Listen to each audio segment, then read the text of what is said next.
Hey guys, welcome back to our new class. और आज की क्लास में हम सीखने वाले हैं प्रीपोजिशन से रिलेटेड कुछ वर्ड्स के बारे में। देखो, आपको लगता है कि आपने ये चीजें नहीं सीखी तो आप सेंटेंस बना दोगे, है ना। लेकिन इनके बिना आप एक भी सेंटेंस नहीं बना सकते। जहां पर भी ऐसी कंडीशन आई कि आपको किसी के बारे में यह बताना पड़ रहा है कि वो कहां पे है, आप वहीं पे अटक जाओगे। तो आज की क्लास को हम सिर्फ प्रीपोजिशंस तक ही सीमित नहीं रखने वाले हैं।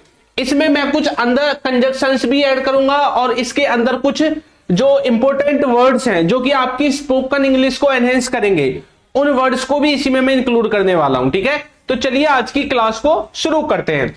तो यहां पे सारी चीजें मिक्स रहने वाली हैं, प्रीपोजिशन भी, कंजक्शन भी और कुछ इंपॉर्टेंट वर्ड्स भी आपको देखने को मिलेंगे। तो सबसे पहले हमारा है थ्रू आउट। ये थ्रू आउट का मतलब क्या होता है? देखो, आपको लग रहा होगा कि सर हमने तो कभी यूज ही नहीं किया, लेकिन बहुत जल्दी यूज करोगे आप इसको जब आप सीख जाओगे। देखो, थ्रू आउट का मतलब होता है पूरा समय या फिर सारा समय। ये पूरा समय या सारा समय क्या है? मतलब एक टाइम फ्रेम है और उस टाइम फ्रेम के दौरान आप उस समय के दौरान कुछ कर रहे हैं, तो उस टाइम फ्रेम को आप बताना चाहते हैं, वहां पे आप इसका इस्तेमाल करते हैं थ्रू आउट का। जैसे कि मान लो कि आपके जो कॉलेज है, आपके कॉलेज में या स्कूल में एक सेमिनार था। सेमिनार का टाइम था 1 बजे से 3 बजे तक। तो ये कितना टाइम हुआ? 2 घंटे हुआ। 1 से 3 बजे के बीच में 2 घंटे हुआ। तो इस टाइम फ्रेम के दौरान, यानी किसी भी टाइम फ्रेम के दौरान, पूरा दिन, पूरी रात, पूरे 2 घंटे, पूरे 4 घंटे, पूरा महीना, पूरी साल, ऐसी जो चीजें होती हैं वहां पे हम थ्रू आउट का इस्तेमाल करते हैं। देखो कैसे, जैसे कि उसके भाषण के दौरान हम पूरे समय बात कर रहे थे। मतलब कोई व्यक्ति था, कोई लीडर था, कोई नेता था जो भाषण दे रहा था। आप बोल रहे हैं कि जब वो भाषण दे रहा था ना, उस टाइम फ्रेम के दौरान तो भी हमने बस बातें ही की है ना। तो वहां पे आप कैसे बोलोगे? वी वर टॉकिंग, हम बातें कर रहे थे। पास्ट का कॉन्टिन्यूअस टेंस है ना, वाज वर के साथ वर में आईएनजी लग गई। थ्रू आउट हिज स्पीच, उसकी पूरी स्पीच के दौरान, ये जो थ्रू आउट शब्द है ना, इससे हमें पता चला है कि उस पूरे वार्तालाप, भाषण के दौरान, स्पीच के दौरान हम क्या कर रहे थे? बातें कर रहे थे। एक और देखो, वह रात भर नहीं सो सका, मतलब पूरी रात के दौरान कोई कुछ कर सका, नहीं कर सका। अच्छा, इसमें जो कर सका या कर पाया जो आता है, इसमें क्या इस्तेमाल होता है? Modal verb could. तो हम यहां पर कुड लाएंगे। ही कुडंट स्लीप, वो नहीं सो सका।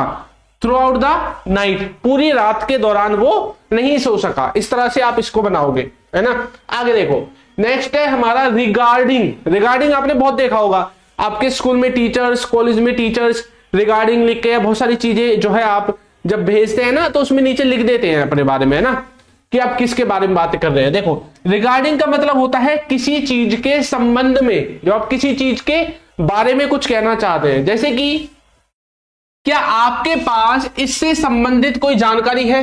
क्या आपके पास इससे संबंधित कोई जानकारी है? तो do you have any information regarding it? Regarding it, इससे संबंधित। ठीक है, एक और है, मैं तुमसे तुम्हारे जीवन से संबंधित कुछ प्रश्न पूछना चाहता हूं। आप बोलते हैं ना, मुझे तुम्हारे बारे में कुछ पूछना है। ठीक है, तो कैसे बोलेंगे? I want to ask you a question. अब देखो, यहां पे कंसर्निंग लिखा हुआ है। आप चाहे कंसर्निंग लिखो या रिगार्डिंग लिखो, दोनों का मीनिंग सेम ही है। ठीक है, आप यहां पे रिगार्डिंग भी बोल सकते हैं, योर लाइफ। इस तरह से सेंटेंसेज आपके फ्रेम होने वाले हैं। नेक्स्ट है हमारा बियॉन्ड। बियॉन्ड का क्या मतलब होता है? बियॉन्ड का मतलब होता है किसी चीज के पार। भैया कौन सा पार है? ये वो वाला पार है जो दिखाई ना दे रहा हो। मतलब किसी चीज के पार कुछ ना कुछ चीज तो है, लेकिन हमें दिखाई नहीं दे रही है। जैसे आसमान के पार बहुत सारी चीजें हैं, लेकिन हमें दिख तो नहीं रही है। तो बियॉन्ड द स्काई आपने सुना होगा, है ना, ये वर्ड सेंटेंस। जैसे कि आसमान के उस पार क्या है, तो कैसे बोलते हैं? What is beyond the sky? तो स्काई का उस पार क्या है? क्या तुम कभी पहाड़ियों के उस पार गए हो? मान लो कि भाई ये पहाड़ी है, ये रही, ठीक है, ये पहाड़ी है। आप अभी फिलहाल इधर खड़े हुए हैं और आप अपने दोस्त बोले कभी इधर गया है? अब देखो, इसके इधर कुछ ना कुछ तो है, लेकिन दिखाई नहीं दे रहा है। फिलहाल की कंडीशन में ये इधर है, तो दूसरी तरफ कैसे दिखाई देगा? बीच में तो पहाड़ है। तो दूसरी तरफ की बात कर रहे हैं ना, तो उस चीज के बारे में बात करते हैं जब वो उसकी तरफ कुछ ना कुछ तो है, लेकिन हमें दिखाई नहीं दे रहा है। तो have you ever gone beyond those hills? देखो, यहां पे हमने प्रेजेंट परफेक्ट में इसको बनाया है, क्योंकि हम प्रेजेंट से रिलेटेड जब भी ऐसी बातें करते हैं कि अब तक क्या तूने कोई काम किया है, तो वहां पे प्रेजेंट के परफेक्ट टेंस का इस्तेमाल होता है। बाकी अगर आपको बेसिक्स इंग्लिश सीखनी है तो हमारी एप्लीकेशन डाउनलोड कर सकते हैं, alpha spoken English, play store पे मिल जाएगी। ठीक है, चलो आगे बढ़ते हैं। नेक्स्ट देखो, अक्रॉस। अक्रॉस का मतलब क्या होता है? अक्रॉस का मतलब होता है किसी चीज के पार, किसी चीज के पार, ये दूसरी तरफ आप बोल सकते हैं, ठीक है। जैसे कि रोड के उस पार मेरी दुकान है। सर बियॉन्ड का मतलब भी के पार था, लेकिन वो दिखाई नहीं दे रहा था। भाई रोड के उस पार, ये रहा रोड, इधर आप खड़े हुए हो, बोल रहे रोड के उस पार दूसरी तरफ मेरी दुकान है, वो तो दिख रही है। इसमें अक्रॉस का आप इस्तेमाल कर सकते हैं, ठीक है। तो there is my shop across the road, तो रोड के उस पार मेरी क्या है, दुकान है। पहाड़ के उस पार नदी बहती है, तो कैसे बोलोगे, a river flows across the hills. तो इस तरह से आप अक्रॉस का इस्तेमाल करेंगे अपने सेंटेंसेस को फ्रेम करने के लिए। आगे देखो नेक्स्ट है हमारा थ्रो। वो था थ्रो आउट, ये था खाली थ्रो। इसका मतलब क्या होता है, इसका मतलब होता है किसी चीज के आर पार देखना, मतलब किसी चीज का इस्तेमाल कर रहे हैं आर पार देखने के लिए। जैसे अपने कमरे का जो आपका रूम है उसकी खिड़कियां खोल के आप बाहर झांक रहे हैं, दरवाजे खोल के बाहर झांक रहे हैं ना, जंगले में से बाहर झांक रहे हैं, या किसी पाइप में से आर पार देख रहे हैं। तो किसी चीज का इस्तेमाल करके आप आर पार देख रहे हैं, जा रहे हैं, या कोई भी फिजिकल एक्टिविटी कर रहे हैं, ठीक है। तो वहां पे हम इसका इस्तेमाल करते हैं। जैसे कि इस पाइप में से मैं तेरे को देख सकता हूं। मान लो ये कोई पाइप था ये वाला, ठीक है। आप बोले इस पाइप में से मैं तेरे को देख सकता हूं। मान लो कोई व्यक्ति यहां पे खड़ा था, बचपन में करते थे ना, इधर से देखते थे दूरबीन बनाने के चक्कर में, है ना। चलो आगे देखो, नेक्स्ट है I can see you through this pipe, मैं इस पाइप से तेरे को देख सकता हूं। मैं एक गली से गुजर रहा था, कैसे बोलेंगे, I was passing through a street. Street का मतलब होता है गली, थ्रो का मतलब गली से, गली का इस्तेमाल करके पास यानी गुजरना। पास्ट के कॉन्टिन्यूअस में आपका ये जो सेंटेंस है बनाया गया है, ठीक है। नेक्स्ट हमारा आता है आउट ऑफ। स्कूल में बहुत सुना होगा 50 आउट ऑफ 50, है ना। इसके 50 में से 50 अंक आए हैं, 20 में से 20 आए हैं। तो एक तो ये होता है। एक आउट वैसा होता है, मतलब बाहर निकालने वाला आउट भी होता है, ठीक है। तो किसी चीज के बाहर या किसी चीज में से। देखो जैसे कि वह गांव से बाहर कभी नहीं गया, आउट नहीं हुआ गांव से कभी। तो he never went out of village, तो वो गांव से कभी बाहर नहीं गया। उसे 50 में से 50 अंक मिले, कैसे बोलोगे, he got 50 out of 50। Got क्यों लिखा, पास्ट के इंडेफिनिट में हमने सेंटेंस को बनाया है, और ये गेट की सेकंड फॉर्म की तरह हमने गॉट का इस्तेमाल किया है, ठीक है। चलिए आगे बढ़ते हैं। राउंड। राउंड मतलब क्या होता है सर, राउंड का मतलब तो गोल गोल होता है, घूमना, है ना, सर्कल में होता है एक तरह से। तो वही बात है, चारों तरफ या चारों ओर, एक ही बात है, मतलब चारों तरफ राउंड राउंड घूमना, ऐसे आप लगा सकते हैं, ठीक है। जैसे कि पृथ्वी सूर्य के चारों ओर घूमती है, पता है सर हमें। The earth moves round the sun, around भी आप बोल सकते हैं, राउंड भी बोल सकते हैं। लोग घर के चारों ओर जमा हो गए। पीपल गैदर्ड, गैदर्ड का मतलब होता है जमा होना, गैदरिंग करना, सुना होगा आपने, है ना। राउंड द होम या हाउस, जो भी आपको बोलना है आप यहां पे लगा सकते हैं, ठीक है। तो इस तरह से आप राउंड को समझोगे, क्या समझोगे, राउंड, चारों तरफ या चारों ओर। नेक्स्ट है हमारा अमंग। अमंग, अमोंग, जो भी आपको बोलना बोलो, अमंग वैसे, ठीक है। इसका मतलब क्या होता है, अच्छा देखो बिटवीन आपने सुना होगा, बिटवीन सुना ही नहीं सुना, सुना होगा, दो लोगों के बीच की जब बात करते हैं। लेकिन यहां पे भी बीच की ही बात होगी, लेकिन वो होंगे 2 से ज्यादा पर्सन। कितने से, 2 से। बिटवीन में 2 की बात करते हैं, इसमें 2 से ज्यादा की बात करते हैं। जैसे कि आपका भाई है या आपके पापा जी हैं, वो घर से निकल के बाहर चले गए गली मोहल्ले में आपके में, ठीक है, और चौराहे पे जहां पे भी आपके पड़ोस के लोग इकट्ठे होकर बातें करते हैं, ठीक है।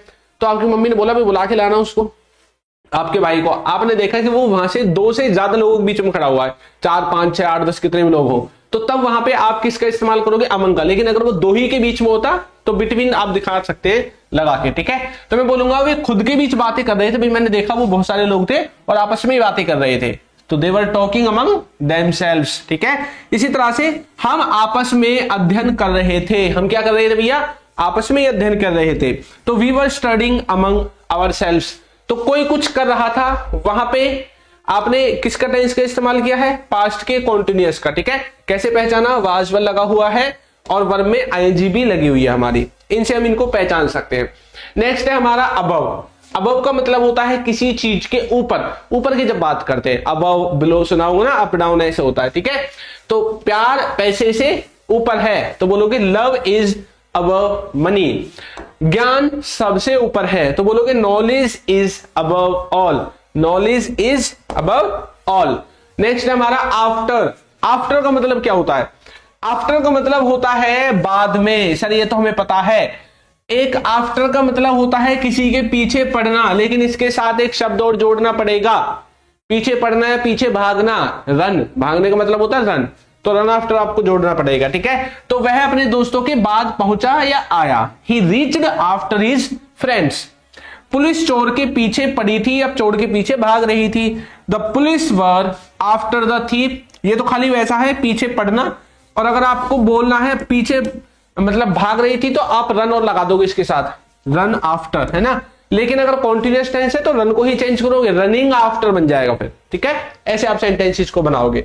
आगे देखो, नेक्स्ट है बीनीथ। एक होता है अंडरनीथ और बीनीथ, दो चीज होते हैं। इनका मतलब होता है दो चीजों के बीच में जब आप किसी तीसरी चीज की बात करते हैं, ठीक है। तो दो जगहों के बीच में, आपके घर में 3-4 मंजिल मकान है, मान लो ये हो गया भाई ग्राउंड फ्लोर, ये हो गया फर्स्ट फ्लोर, ये हो गया सेकंड फ्लोर, ये होगा थर्ड फ्लोर। तो बीच में ये जो दो है ना, इनके लिए आप बीनीथ का इस्तेमाल कर सकते हैं इनकी पोजीशन को बताने के लिए, ठीक है। चलिए, तो कैसे बोलेंगे, मैं आम के पेड़ के नीचे बैठा था, I was sitting beneath the mango tree. या अंडर का इस्तेमाल भी कर सकते हैं भाई, यहाँ पे तो जरूर थोड़ी बीनीथ ही लगाना, अंडर का इस्तेमाल भी कर सकते हैं, ठीक है, अगर आपको अंडर याद रहता है तो। अपोजिट, सर ये तो पता है, विपरीत, उल्टी दिशा में, दूसरी तरफ, है ना, यही होता है। खेल का मैदान तुम्हारे घर के सामने है। The play ground is opposite your house, ठीक है। उसकी गाड़ी स्कूल के सामने खड़ी है, तो कैसे बोलेंगे, हिज कार इज पार्क्ड। खड़ी होने का मतलब पार्क, स्टैंड विटैंड मतलब लगा देना, ठीक है। अपोजिट टू द स्कूल, तो उसकी गाड़ी कहां पे खड़ी हुई है, तुम्हारे स्कूल के अपोजिट में खड़ी हुई है भैया, स्कूल के दूसरी तरफ खड़ी हुई है। नेक्स्ट है फ्रॉम। फ्रॉम का मतलब होता है एक तो किसी जगह से जब आप आ रहे हैं ऐसा दिखाना चाहते हैं, I have come from Ranchi, है ना, या I have come from Delhi, ऐसा आप दिखाना चाहते हैं, मतलब जिस जगह से आप आए हैं। दूसरा, आप किसी समय के बारे में जब बात करना चाहते हैं। और तीसरा, किसी स्रोत। स्रोत का मतलब होता है सोर्स, ठीक है, किसी भी सोर्स के बारे में जब बात करेंगे। तो मैं अगले सप्ताह से अपना काम करूंगा, अगले सप्ताह से काम करूंगा, समय के बारे में बात हो रही है। I will start my work from the next week, I will start my work from the next week. तो मैं अगले सप्ताह से भैया क्या करूंगा, काम करूंगा। मैंने ये जो जानकारी है, ये जो जरूरी जानकारी है, ये गूगल से ली है। कहां से, गूगल से। तो बोलोगे I got the required details from Google, या I got these details from Google. इस तरह से आप इस सेंटेंस को बनाओगे, आपका सेंटेंस बनके हो जाएगा रेडी एकदम फटाफट, ठीक है। चलो आगे बढ़ते हैं। नेक्स्ट देखो, नेक्स्ट है ऑफ। कौन सा ऑफ है, जिसमें दो लगे हुए हैं, एक सिंगल वाला भी होता है, पता है ना इसका मतलब। इसका मतलब होता है काके की, और इसका मतलब होता है किसी चीज से अलग होना, किसी की सतह से अलग होना, जैसे पेड़ से पत्ता टूट के नीचे गिर जाता है, ठीक है। तो मैंने डेस्क से अपना लैपटॉप उठा लिया, I picked his laptop off the desk, ठीक है, या ऑफ हिज डेस्क, जो भी आपको बोलना है। वहां से प्लेट हटा दो, तो बोलोगे move the plates off from there, move the plates off from there. इस तरह से सेंटेंसेस आपके बनेंगे। नेक्स्ट है हमारा ओवर। ओवर का मतलब क्या होता है, ठीक ऊपर। जब ऊपर की बात करते हो, कोई चीज किसी को छूती नहीं है, जैसे बॉल निकल जाती है ना, कई बार बैट बॉल खेलते जब ऊपर से निकल गई है ना। और जो आप पुल देखते हैं, पुल, फ्लाईओवर, ब्रिज, जो भी आप बोलते हैं, वो किसी चीज के ऊपर से निकल जाता है, पानी की नदी के ऊपर से, बिना उसको छुए हुए। तो कोई भी चीज जब किसी को छूती नहीं है और उसके ऊपर से निकल जाती है, उस कंडीशन में हम उसको किसके द्वारा बताएंगे, ओवर के द्वारा, ठीक है। तो यह गेंद जो है मेरे सर के ऊपर से निकल गई, ऊपर से निकल गई। अब तो this ball went over my head, this ball went over my head. हमारे सर के ऊपर छत है भाई, हमें पता है छत्ती है सबके, है ना। तो we have a roof over our head. तो ओवर का इस तरह से आप इस्तेमाल करोगे सेंटेंसेस को फ्रेम करने के लिए। अब आ गया सबसे कठिन चीज, सिंस। बहुत पढ़ा होगा परफेक्ट कॉन्टिन्यूअस टेंस में, चाहे प्रेजेंट परफेक्ट, पास्ट परफेक्ट या फ्यूचर परफेक्ट, तीनों के परफेक्ट कॉन्टिन्यूअस टेंस में इसको इस्तेमाल करते हैं। किसी चीज से, यानी कि यहां पे आप एक तरह से लगा लो निश्चित जो होता है समय, फिक्स टाइम जो होता है, किसी चीज का स्टार्टिंग टाइम जो होता है, उसके बारे में बात करते हैं, तब आप इसको लगाओगे, ठीक है। तो मैं दोपहर से, देखो आपने स्टार्टिंग टाइम बता दिया, कब से, दोपहर से। तो I have been writing since morning या आफ्टरनून, जो भी आपको बोलना है। सुबह से होगा तो मॉर्निंग, दोपहर से आफ्टरनून, शाम से इवनिंग, ठीक है। वह रविवार से काम कर रहा है, कब से, रविवार से, फिक्स टाइम बता दिया। He has been working on it since Sunday, ठीक है। तो संडे से वो क्या कर रहा है, काम कर रहा है। नेक्स्ट है बिफोर। बिफोर का मतलब होता है किसी चीज के पहले या किसी चीज के सामने, जैसे कि मेरे जाने से पहले वो आ जाएगा, तो बोलोगे he will come before I leave. He will come before I leave, मेरे जाने से पहले ही आ जाएगा भैया, है ना। मैं आपके सामने बोल रहा हूं, देख तेरे ही सामने बोल रहा हूं, ठीक है। Now I am speaking before you, now I am speaking before you, ठीक है। तो इस तरह से आप इसको भी बना दोगे। सबको क्लियर हुआ भाई? यहां तक कोई समस्या परेशानी आ रही हो तो मुझे जरूर कमेंट करके बता देना, ठीक है। कोई भी चीज आपको समझ में ना आए, और अगर आपको बेसिक से इंग्लिश सीखनी है तो हमारी एप्लीकेशन है alpha spoken English, play store पे मिलेगी, वहां पे जाकर आप इसको डाउनलोड कर सकते हैं। तो हमारी वीडियोस आपको कैसी लग रही है हमें जरूर कमेंट करके बताएं। आपको कोई भी डाउट आता है तो उसको भी आप हमें कमेंट करके बता सकते हैं, पूछ सकते हैं, ठीक है। और अगर आप हमारे चैनल पर नए हैं तो वे चैनल को सब्सक्राइब जरूर कर दो, वीडियो को लाइक भी जरूर कर दो। अब हम मिलेंगे नई क्लास में नए टॉपिक के साथ, तब तक के लिए सभी बच्चों को थैंक यू।